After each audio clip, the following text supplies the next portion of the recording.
بسم الله الرحمن الرحیم. امید دارم همتان خوب و سلامت باشین دوستان عزیز.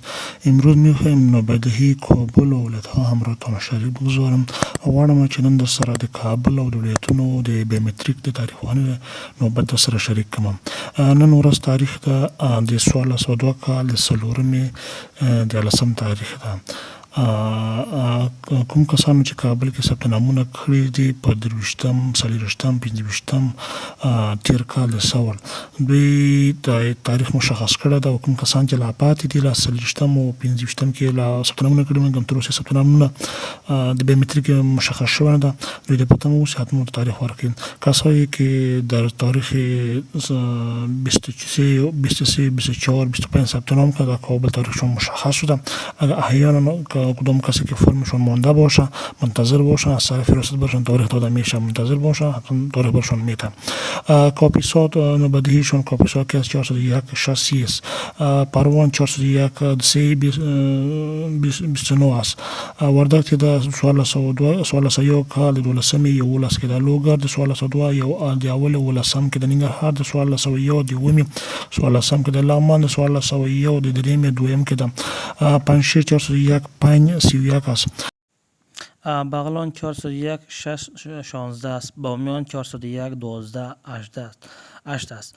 غزنی 401 12 7 است. پکتیا چې د 1402 کال د اولې په دویم تاریخ کې ده.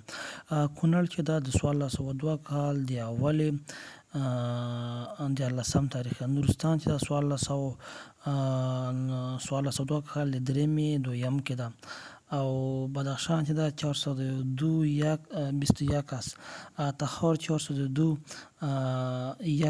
20 است. کندوز 402 13 است. سمنگان 401 12 16 سرپل 401 12 22 است. غور 402 24 است.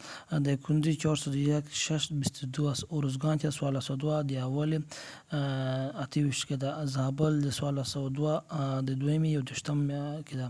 پکتیکا د 1402 کال د اول میاشتې شپږشتم کې ده. خوست چې د 1402 کال د اولې په 21 تاریخ کې ده. بلخ 401 13 است. و جوزجان 402 20 است. فاریاب 401 4 است. هلمند چې د 1401 د اول شلم کې ده. کندهار د 1402 د اول دولسم کې ده. بادغیس 401 12 7 است. هرات 401 45 است. فراه 402 27 است. نیمروز 402 7 است. کوم کسانو چې کوم ولایتونه چې فعلا دغه تاریخ ته رسیدلي دي نو بدیهي رسیدلي ده د بیومتریک، دوی کولی شي د ولایتونو څخه چې کوم کسان دي یا فرمې تبدیل کړي یا دلته ثبت نامونه کړي دي دوی کولی شي خپله فرمه د چک کړي ودګوري. حتما ورته تاریخ ورکړی ده او مراجعه دې وکړي. بغیر له څو ولایتونو څخه چې هغه پنجشیر او لغمان دغه دوه ولایتونه فعلا لپاره دوی ریاستونه بند دي، امارتونه بند دي. دوی کوم کسانو چې تاریخونه مشخص شوي دي دوه ولایتونو ته، یو پنجشیر ده بل لغمان ده، دوی د خپل امارتونو ته مراجعه نه کوي ځکه چې د امارتونه تر امرساني پورې بند دي او منتظر دي اوسي هر کله چې امارتونه خلاص شي دغه دوه ولایتونو بیا د مراجعه وکړي او هغه څخه مخکې مراجعه نه کوي ځکه بیومتریک نه کیږي او اجرات ورته نه کیږي.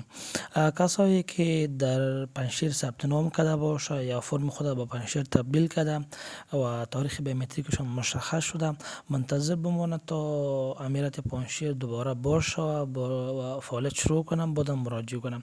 فعلا مراجعه نکنه چون بیومتریکشون اجرا نمیشه و امارت پنجشیر بسته می باشه تا امر ثانی. هر وقت که باز شد از طرف ریاست اطلاعی پخش میشه باز میتونید که با مو تاریخ مراجعه کنید. و دیگه ولایت ها که تاریخشون مشخص شده به می تاریخی که امروز ما نشر کردیم از دیگه ولایت ها میتونه که به همون تاریخ خود مراجعه کنه و کدام مشکل برایشون ایجاد نمیشه میتونه که بیومتریک شود. و کسایی که برایشون تا الان تاریخ نداده هستن و منتظر بمونه تا برایشون تاریخ بدم. و کسایی که در کابل ثبت نام کرده است،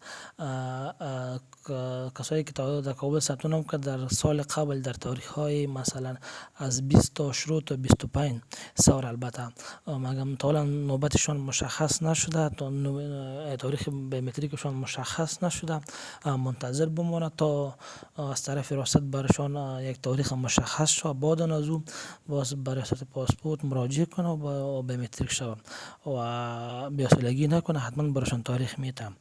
و کوم کسان چې په ولایتونو کې په کابل کې ثبت نام کړی ده په شلم نیولې تر 25 پورې د ثور تیر کال او تاریخ مشخص شوی نه ده، دوی د منتظر اوسیږي، د ریاست پاسپورت لوري ورته تاریخ حتما ورکوي، فقط په تمه شي حتما تاریخ ورته ورکوي، ځکه روزانه دوی چې موږ معلومات ترلاسه کړي دي، دوی روزانه فقط زر کسانه شاوخوا څه کوي بیومتریک کیږي او متبقي نور کسان چې دي هغوی په ولایتونو کې بیومتریک کیږي. یعنې ټول ټال فعلا که حساب کړو ولایتونو څخه 2000 الی 3000 کسانه د ورځې ټول افغانستان کې بیومتریک کیږي د پاسپورت لپاره. نو منتظر باشین و حتما براتون تاریخ میتم.